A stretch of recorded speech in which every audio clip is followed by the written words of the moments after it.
Hello hi friend, नमस्ते प्रणाम। मैं सोनी त्रिपाठी उर्फ घूंघट वाली भाभी स्वागत करती हूँ अपने यूट्यूब के चैनल में। कैसे हैं आप लोग? मैं तो बहुत अच्छे से हूँ, माता रानी से मनाती हूँ। आप लोग भी जैसे रहिए, जहाँ भी रहिए मस्त रहिए, अपने अपने काम में व्यस्त रहिए। थोड़ा सा टाइम निकाल के हमारा वीडियो देखा कीजिए। और आज हम आप लोगों के लिए देवी गीत, देवी पचरा गीत दोनों बोलते हैं, वही लेकर आई हूँ। आप लोग मेरे गीत को सुनिए और मेरा गीत आप लोगों को थोड़ा सा पसंद आए तो प्यारे से कमेंट में ज़रूर बताइएगा।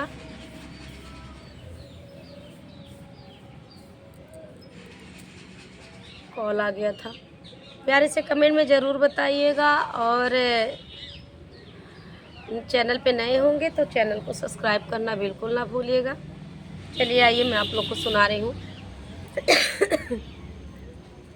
देवी पचरा गीत। हमें तुझसे पूछ लाए देवी मैया, मैया कौने गुणवाना, मैया कौने गुणवाना, निमिया पतिया जुरैले, मैया कौने गुणवाना, निमिया पतिया झुरैले, मैया कौने गुणवाना।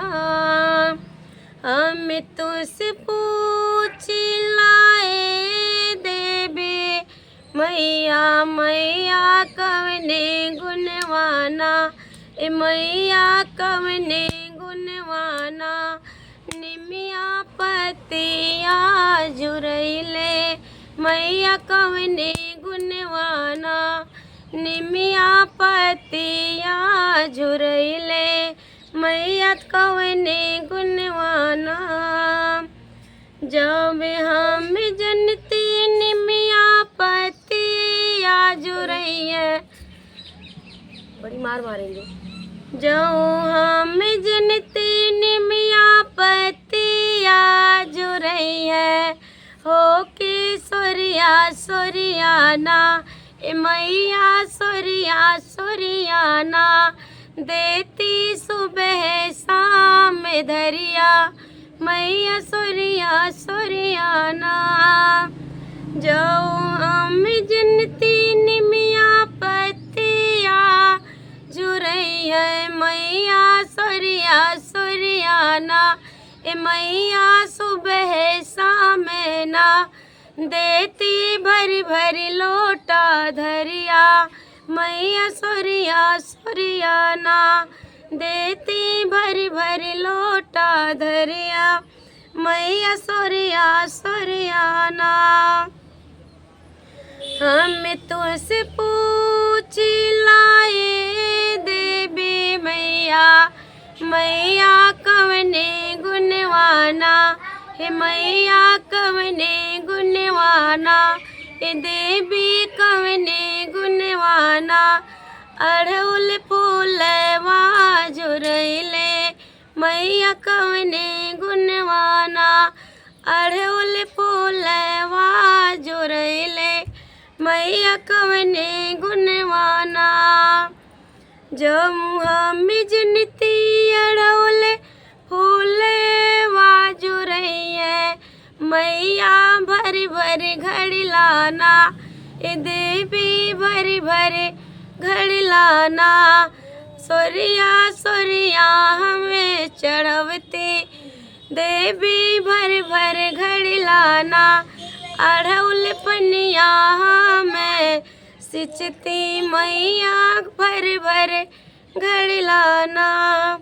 जो हम जनती अड़हुल फूलवा जुरैया, मैया भर भर घड़िलाना, अड़हुल पेड़वा हमें सिंचती, मैया भर भर घड़िलाना, अड़हुल फूलवा हमें सिंचती, मैया भर भर घड़िलाना।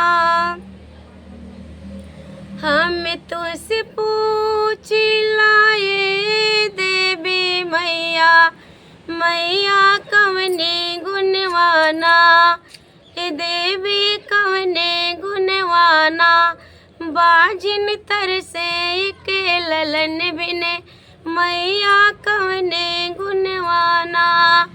बाजन तरसे के ललन बिन मैया कवने गुणवाना। जाऊँ हम जनती तुहरे पूजला से मिली है मैया हमके ललनवा। नाही देवी हमके ललनवाना। दिनवा रतिया चरण पखरते मैया दिनवा रतिया चरण पखरते मैया तुअर मंदिरवाना। दिनवा रतिया चरण पखरते ए मैया तुअर मंदिरवाना। हम तुझसे पूछला ए देवी मैया मैया कवने गुणवाना। ए देवी कवने गुणवाना। निमिया पतिया जुरैले मैया कवने गुणवाना। निमिया पतिया जुरैले मैया कवने गुणवाना। तो ये हमारा छोटा सा देवी मैया का पचरा गीत था। आप लोग बताइएगा कि आप लोगों को कैसे लगा। फिर मिलती हूँ नेक्स्ट वीडियो में आप लोगों के पसंद का गाना लेकर। लेकिन कमेंट करना बिल्कुल ना भूलिएगा। ज़रूर बताइएगा कि आप लोगों को हमारा ये छोटा सा गाना कैसे लगा। माता दी राधे राधे, जय श्री कृष्ण।